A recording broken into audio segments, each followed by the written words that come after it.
Hello everyone, I'm going to address the ongoing issue in Israel. Conflict lies with the issue of land. Both Israelis and Palestine claim the same piece of land. It involves religious and historical controversies. War started when Hamas launched an attack on southern Israel from the Gaza Strip. Many innocent civilians have died, including women and children.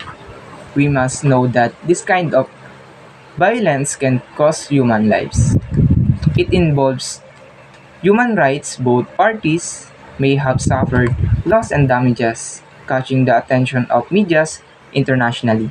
And both parties create their mistakes for country of Israel bullying the Palestine for decades, making the Palestine have a smaller piece of lands that end up making the Hamas group put some violence by attacking the Gaza that end up many people's lives, making them both wrong. This type of issue is a major concern since it attracts the attention of international peace and security. We must respect international law and does not violate human rights principle. As an individual, we must avoid violence and create peace as we love ourselves.